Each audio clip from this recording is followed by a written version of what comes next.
Good morning. So I need to preach on joy, and I enjoyed my preparation last night so much that I've prepared a sermon of an hour. You should see your faces, man. It's going to only be 20 minutes. Spurgeon once said, the prince of preachers. Someone asked him, can you give me good advice for preaching? And he said, preach about Christ and preach for about 20 minutes. It's good advice, man. If you're a preacher, preach for 20 minutes. Because if you're a teacher, you go out from the... I never keep my students busy for longer than 20 minutes. If you cannot get your point across in 20 minutes, don't begin at all. No, I'm not going to preach for 20 minutes. Man, I enjoyed the music. Like more than ever. And I just want to say this. Sometimes we just need to let go. Forget the sermon order. Forget the liturgy.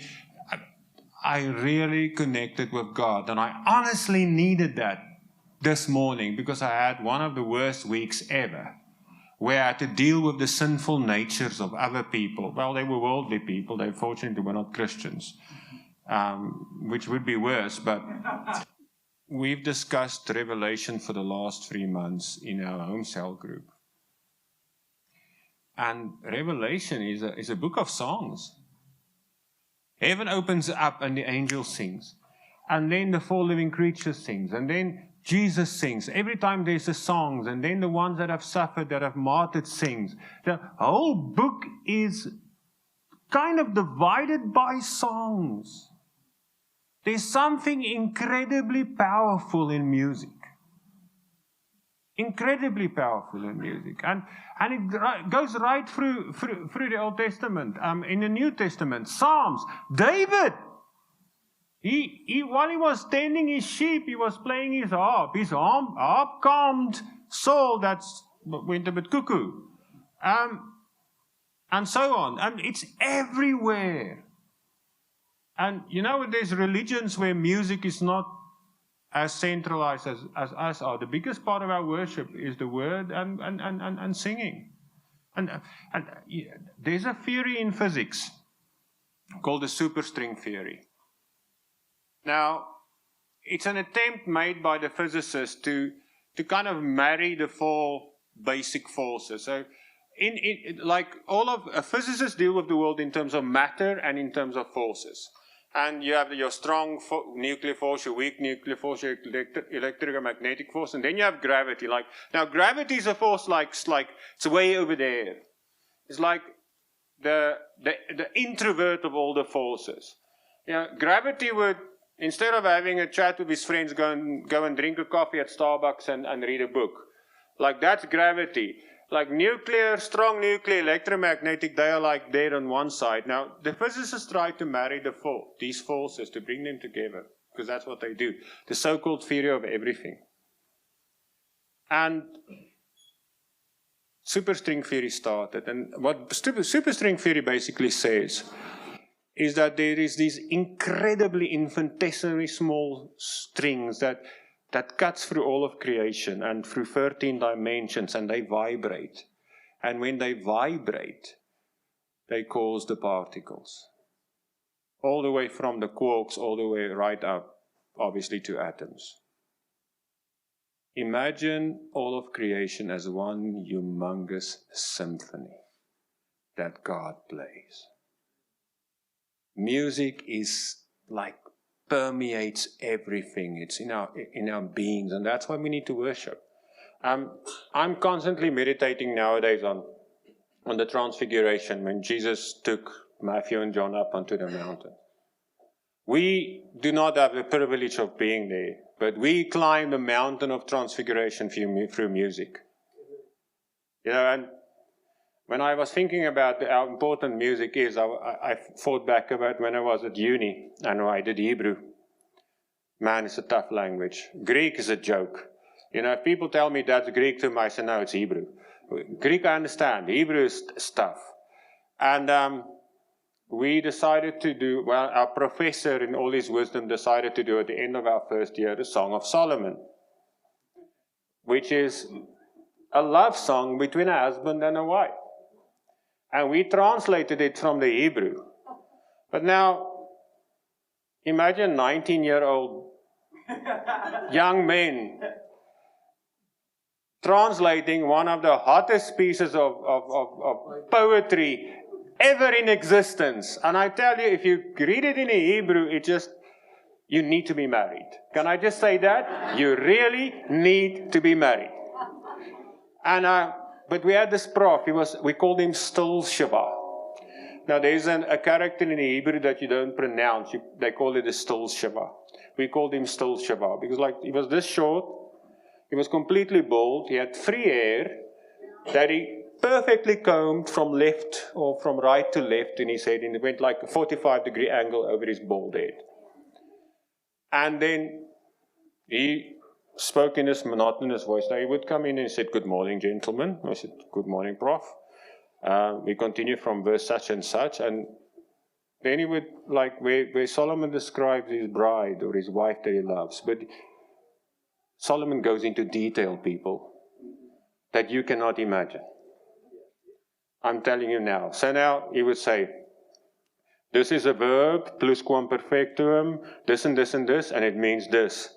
And then he would do it in this monotonous voice, and then Solomon will describe something really intimate, and we would sit there, and you could barely contain yourself. But anyway, it's a song. The greatest love song is in the Bible. So music is part of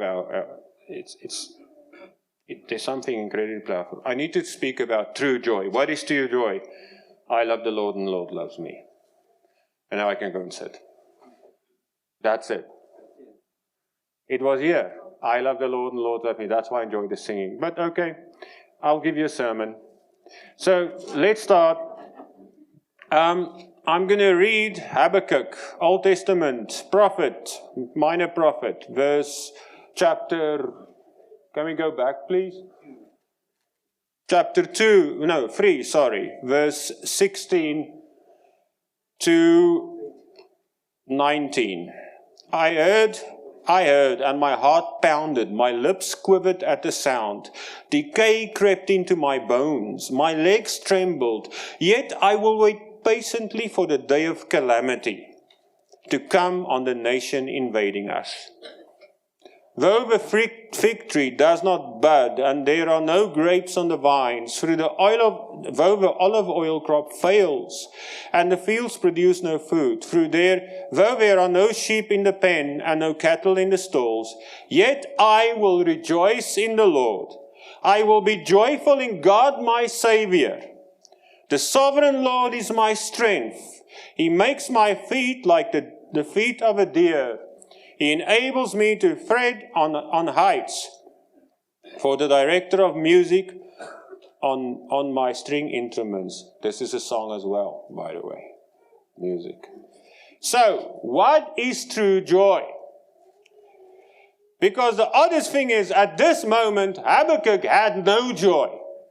Life was incredibly dark, miserable.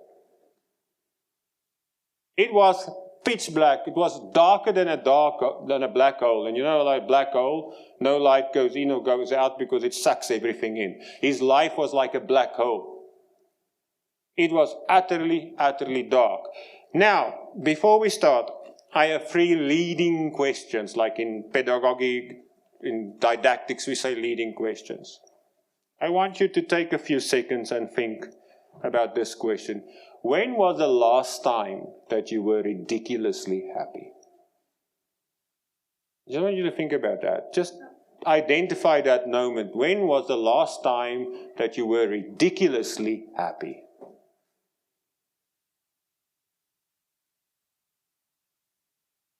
Next question. Why were you happy? Like some of you were never happy at all because your face is like this.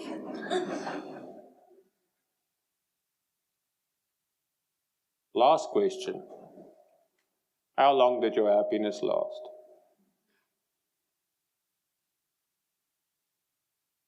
Habakkuk. He was not happy. Why was he not happy?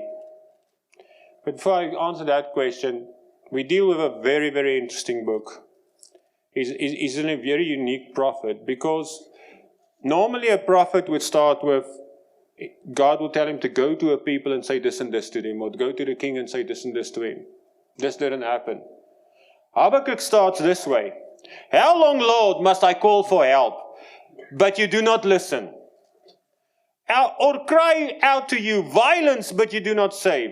Why do you make me look at injustice? Why do you tolerate wrongdoing? Destruction and violence are before me. There is strife, conflict abounds.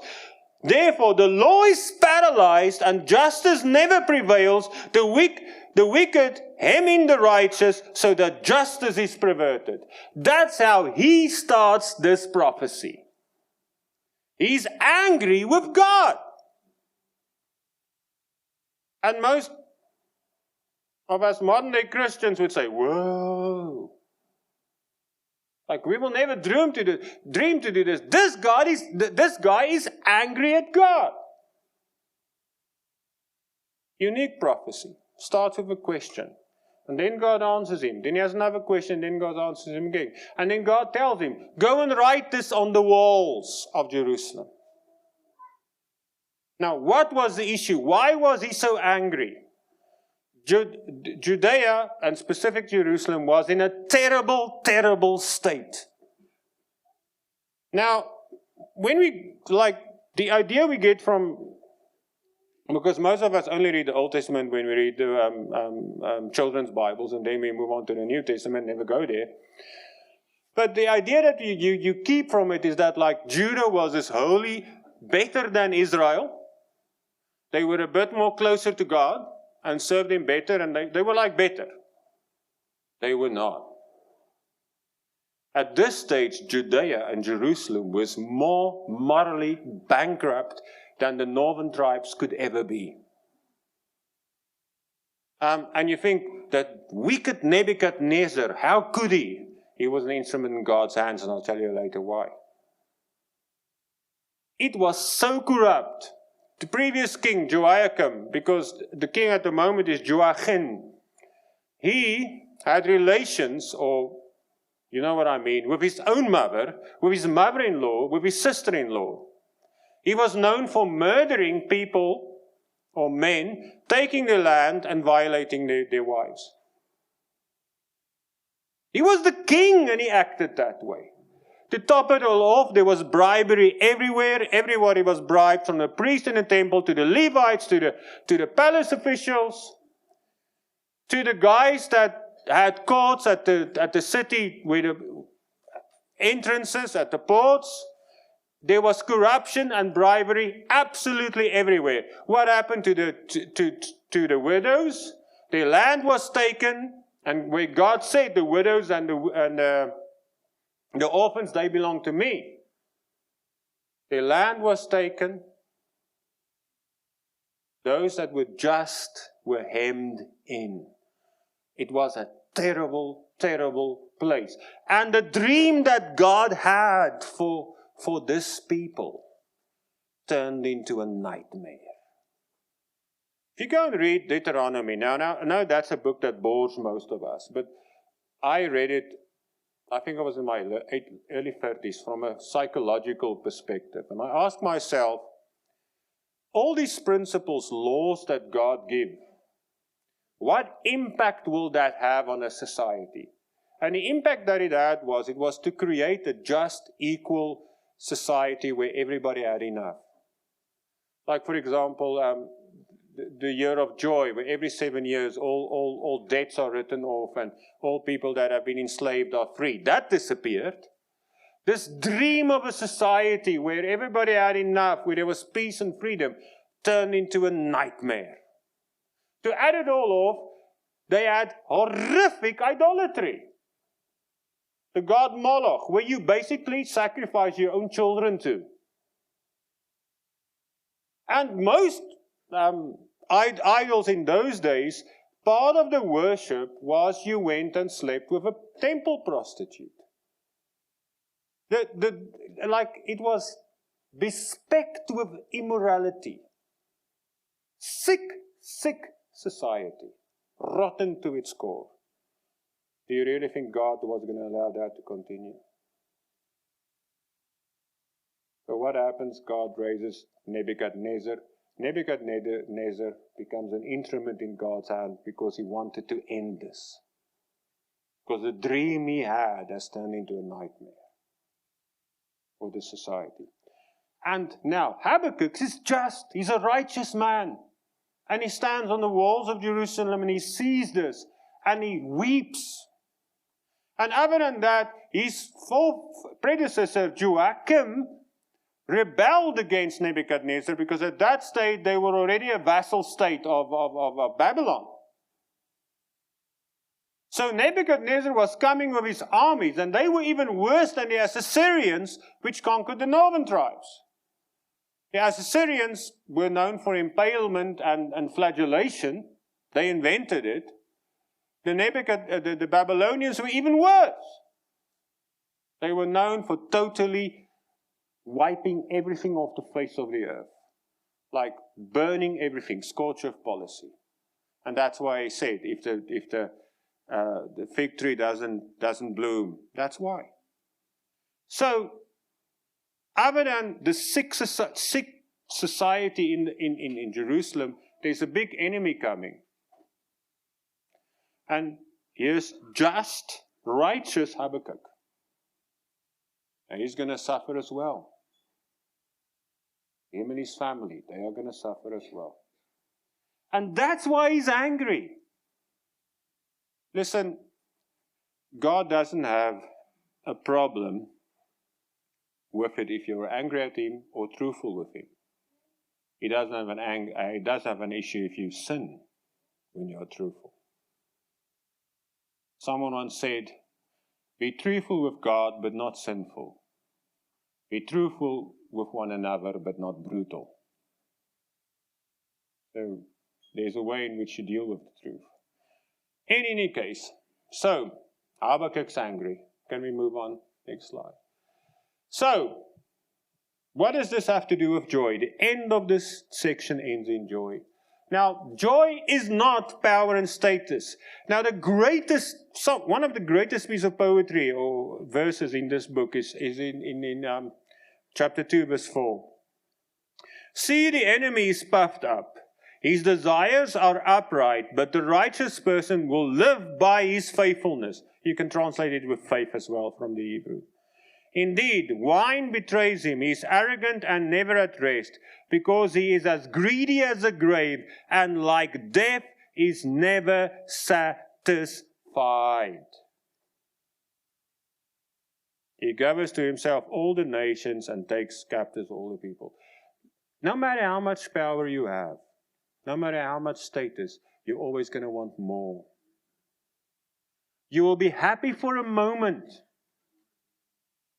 and then it goes.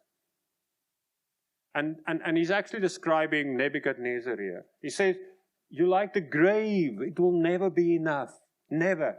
Alexander the Great was once reputed, he said to his soldiers, put me in a coffin and let me go down into the deep so that I can conquer that as well.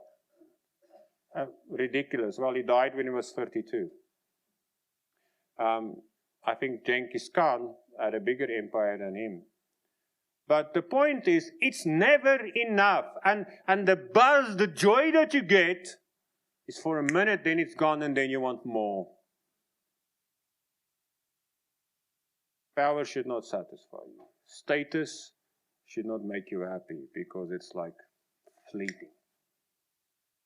Material wealth, and this is actually ties in nicely with, that's not going to make you happy. It's not going to make you happy because you always want more.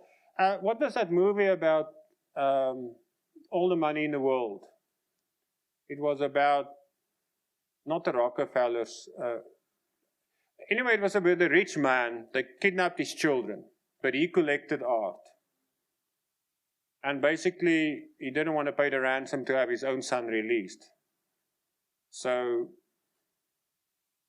the story is about all the money in the world's not good enough. And he literally dies in his castle in England holding a painting. His family far away from him. Material wealth Rich people are ridiculously unhappy. And I can take you to some of them. And you can try and say to yourself, okay, I will be happy if I have this, or I will be happy if I have this. You won't. The buzz will last for a few minutes and then it's gone. Then it's gone. Then you want the next thing, or the next thing, or the next thing, or next iPhone, or next iPad. I remember when the iPad and the iPhone came out, there's literally a guy that gave up a kidney to get that. He donated his kidney. I mean, really? I mean, I had kidney stones this year. I would never donate my kidney. I almost lost it.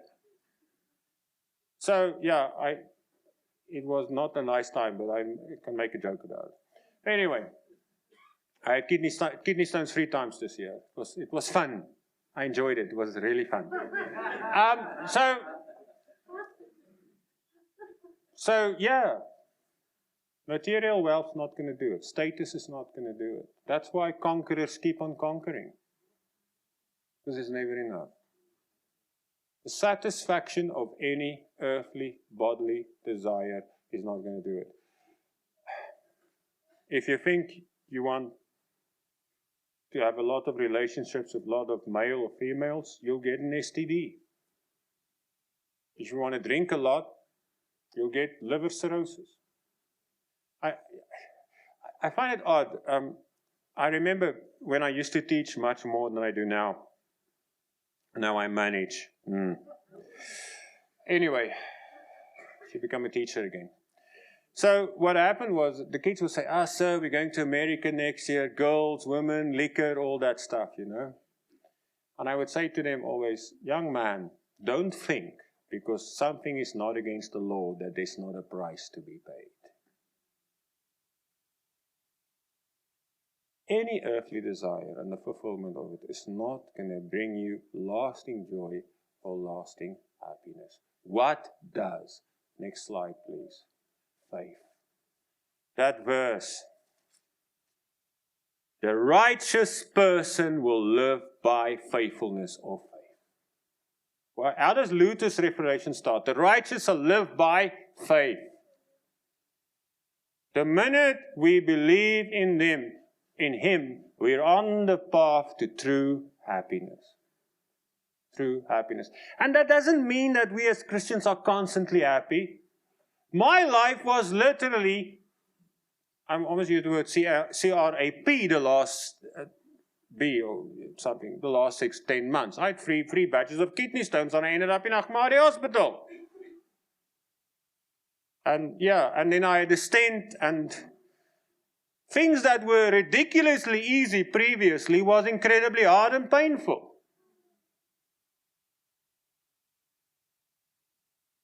Bad things happen.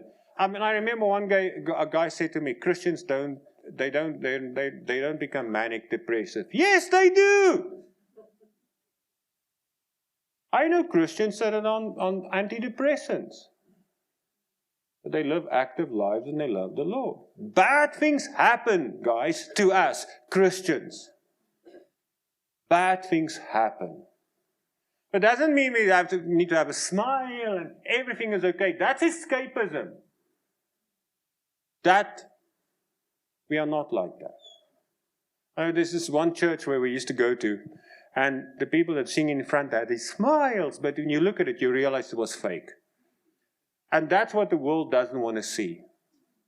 The world wants to see authenticity, truth. And if we as Christians go, everything is fine, and I'm happy, and I love the Lord, sometimes we go through bad things. There's a guy called David Paulson. He wrote a book called Unlocking the Bible. Brilliant book. Servant of God.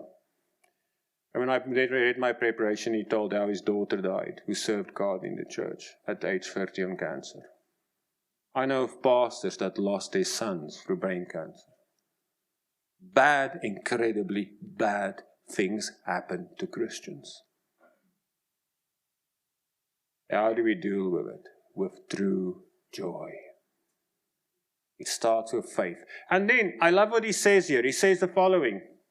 He says, the sovereign Lord is my strength. Sovereign Lord. He uses the word Adonai and Yahweh. Adonai is Hebrew for Lord. And when you say Lord, it's loaded with significance. Remember what happens when Jesus appeared to Thomas, and what does Thomas say? My Lord and my Master. What happened to Paul, when he was on the Isle of Patmos, when Jesus appeared to him? Who are you, Lord? Ironically enough, James, the letter of James was written by the brother of Jesus. You know what he calls Jesus in that book? Not my brother. He was his earthly brother. He calls him, I am your slave, your doulos. You are my Lord. When you say Lord, you connect your life to something that's infinitely bigger than you. Infinitely. And you have no recourse but to bow down and say, I am yours. I am your doulos. That's when happiness starts. True happiness starts. It starts with faith. It starts with submission.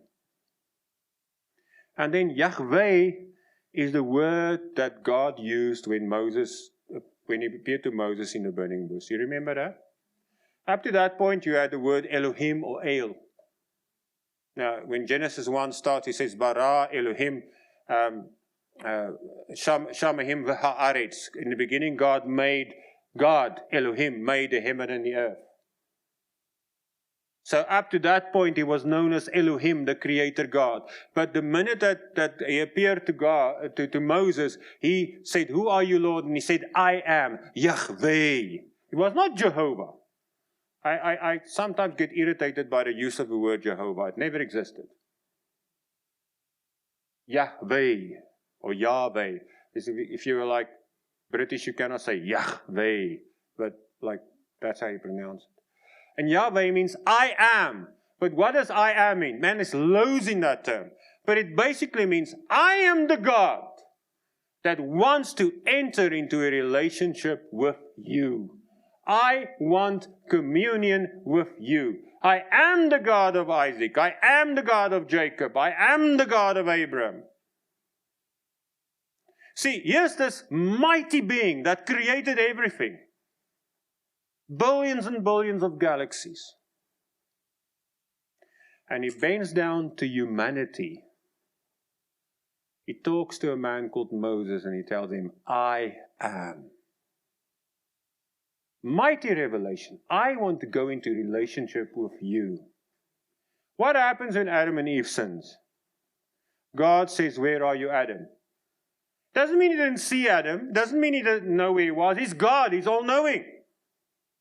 What is meant by that is there was a break in the communion that was between Adam and God. It was a break in communion, that incredibly close relationship. That's why I said communion. A very nice word is the Greek koinonia. That's true happiness.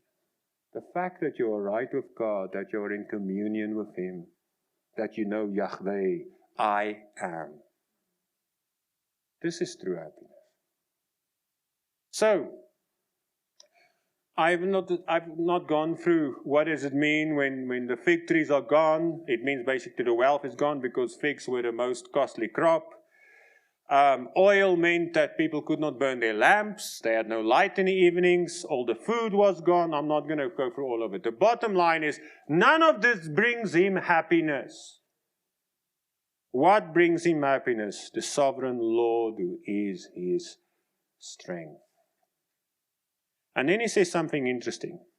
He makes my feet like the feet of a deer, enables me to tread on heights. You should read those two verses together. It's called a parallelism. It's a literary technique used by the Hebrew writers. It's central to their poetry. The idea there, you know these antelopes that run on mountains? And they go up higher and higher and higher to get like juicy bits to eat and lick minerals. What he's saying to him is, I'm lifting you higher so that you can have perspective. What was God doing? Let me tell you. God was destroying a very wicked king and a society that he never intended. And he was moving everybody to Babylon. Now, everybody, when they think of Babylon, they think of that one psalm by the rivers of Babylon where we sat down on. You remember Boney M? They made that ridiculous song of it. I hate it when people of the world take scripture and they sing it. I just don't like it. I mean, Petra, that's fine, but not people of the world. But anyway.